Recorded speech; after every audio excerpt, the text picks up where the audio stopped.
sorry. Now I'm back. All right, so this is your assignment, Imperialism DBQ assessment, and you guys are looking along with me on your DBQ, oh, sorry, the T-chart. We'll do that in a second. I'm trying to find your docs. Here we go. So these are the old-timey docs. This, again, represents like 7 different books that you're carrying around, and now you're going to use it to prove the arguments in your paper. You could probably use these arguments to prove a go US, US is awesome, liberty and equality, woo, paper, or one where we're negative. In this first one, I want you to highlight or circle right here at the top the word civilization, right here at the top of this cartoon in document 1. Circle up there civilization. And if you recognize this political cartoon from class, this one is showing Uncle Sam carrying people to civilization. And it looks like a burden. If you remember that term, white man's burden, you could even write off to the side here. This is white man's burden. It is a good thing. You could argue, look at America, how awesome we are. We're taking these uncivilized people and we're bringing them to civilization. We're bringing them to democracy. We're upholding liberty and equality because we're making their lives better. We're bringing liberty to them. But again, you could take this same document 1 and you could use it as evidence that America is kind of crappy. Look at our racism. Look at the way that they're drawn. These people don't need our help. We just think we need to help them because we think we're better with our social Darwinism. So for document 1, you could use it either way. You could use it for a pro paper or a con paper. Let's look at document 2. In document 2, this one is about the Philippines, and it is telling you that the Philippines are actually better off because we are there. And in the second line, would you underline or highlight consent of the governed? Find in the second line there, consent of the governed. What that means is we're bringing them a people government. We're bringing them one where people get to participate. I would also underline, no, yeah, no, next period. She's next period. Okay, in document 2, I would also underline that it still says that they were governing without their consent, that we are, the whole idea of consent is people are participating in this government. And I would underline right under there, civilizing government of the U.S. We are bringing civilization, civilizing government of the United States. Now, and I would even maybe do that little part there. We've rescued them. Right here at the last line. We rescued them. Now, who said that? That was from Albert Beveridge long ago in a book called The March of the Flag. And he's like, woo, go America. We're awesome. We are civilizing them. That's definitely a pro-evidence piece. But you could also use it against the United States.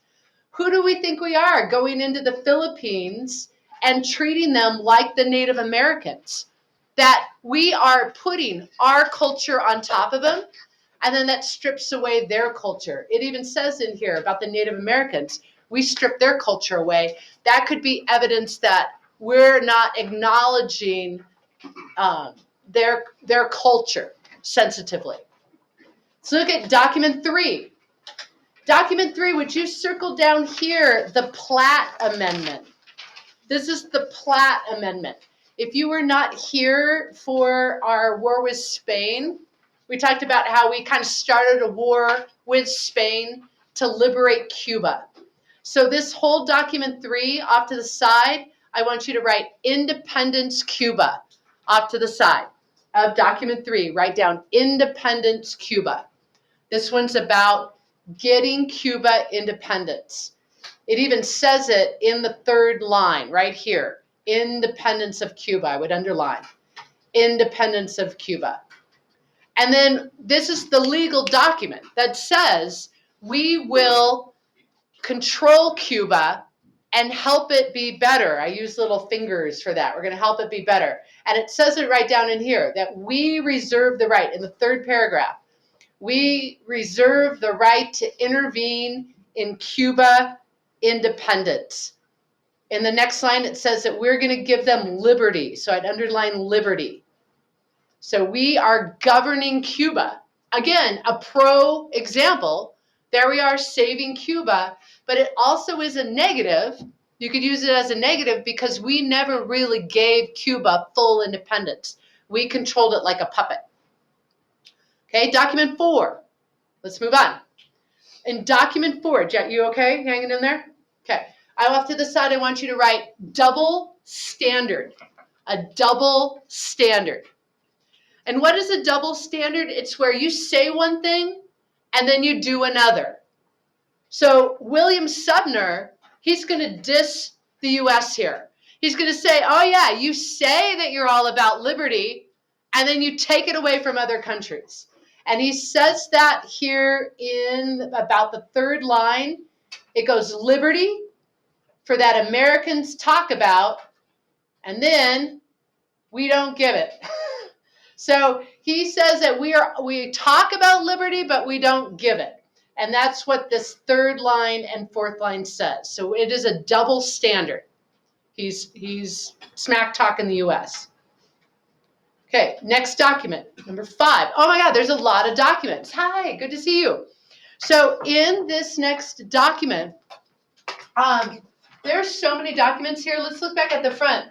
The front says that to pass a paper or to pass on a DBQ assignment, you need to use at least half of the old-timey documents. Well, how many are there? Let's count. There's 1, 2, 3, 4, 5, 6, 7, 8, 9.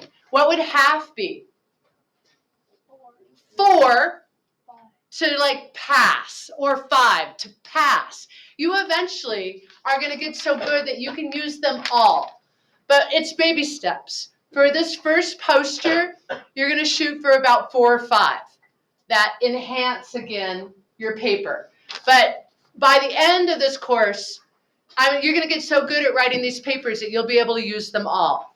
So what number were we on? 5. Rand, I'm recording all of this because there was a lot of info today, and then you could look back at the videos. Okay, so for number 5, well, who wrote this doc? The Anti-Imperialist League. So clearly this is going to be a boo U.S. because they don't like imperialism. They don't like us taking over other countries. So in this one, for document 5, this is also going to be a double standard. They're going to be saying that we say one thing and then we do another.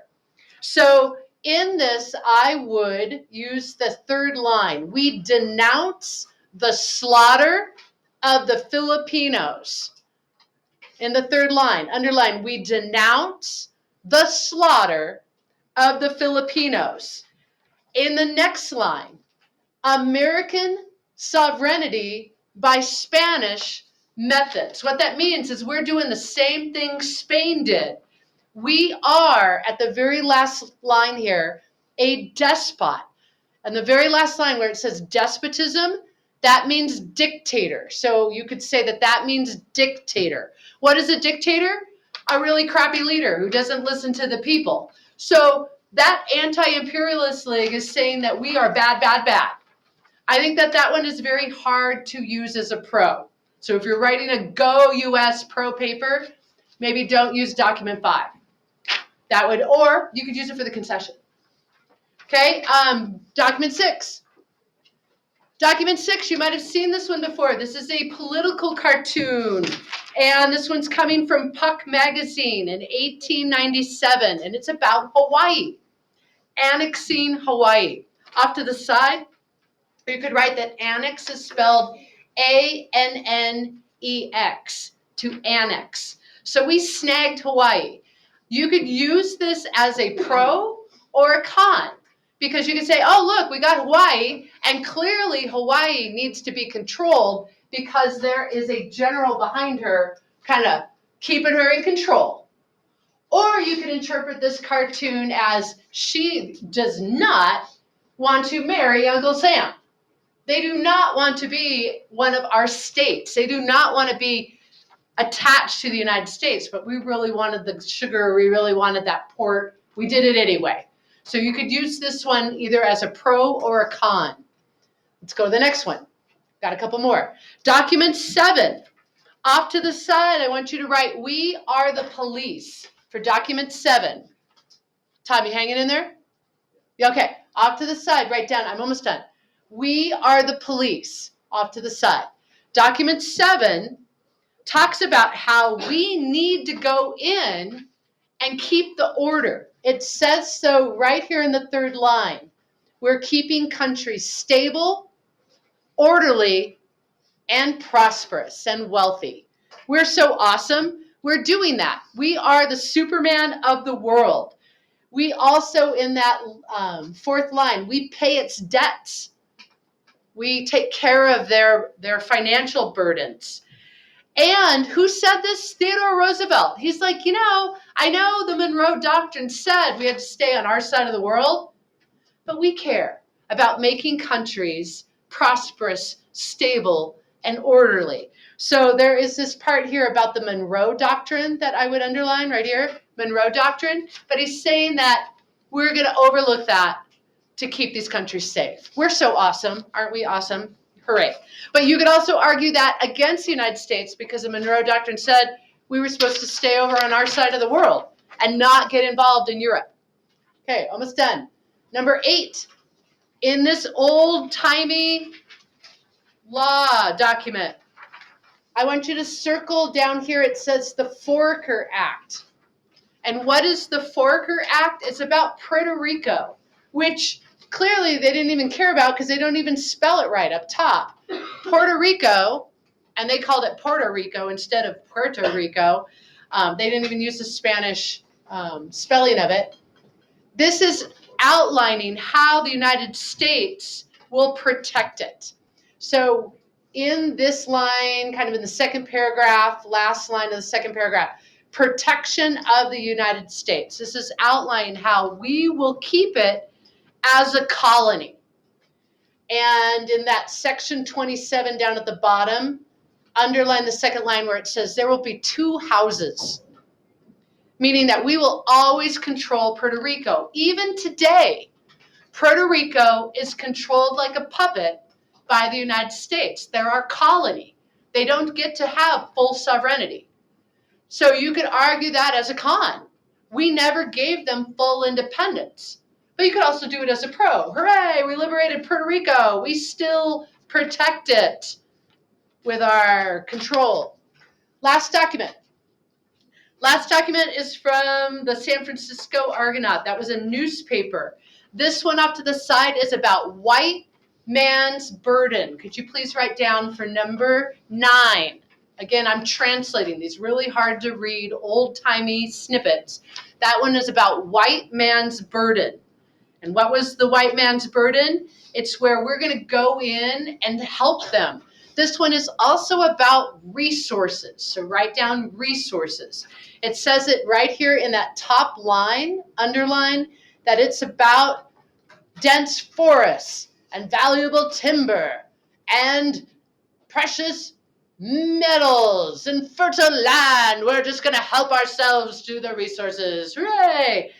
And this is super racist, but I would highlight it as well, that it said here in this line that they are infested by Filipinos. That's so racist. Infested sounds like vermin or bugs or something. But again, that is very much about social Darwinism and thinking that people are lower and there's all these brown people here. We better control them. So again, you could try and swing this for, yay, we're going to go get the resources, or you could use the part in that of, boo, they are being referred to so poorly. Okay, now comes the poster project. So if you just joined us, because you came in late, I've been spending some time talking about how to outline a DBQ, and I recorded the content for that so you could go back and read how to set up your poster project. And I am going to give you a T-chart. You have to decide if you want to work with a partner or if you want to work solo, but you're going to be filling out a T-chart pretty much today. And when you get the T-chart filled out and checked off by me, then you can start to put the posters together. If you look around the room, I've got great examples of posters that students did last year. Of course, I want you to do your own, so I will really not be happy if you're just taking photos and trying to copy that, because you're proving to me your own work on this T-chart. How you do the T-chart, this is the last bit that I'm going to show for the camera, is you're going to flesh out what are the good things about imperialism and the bad.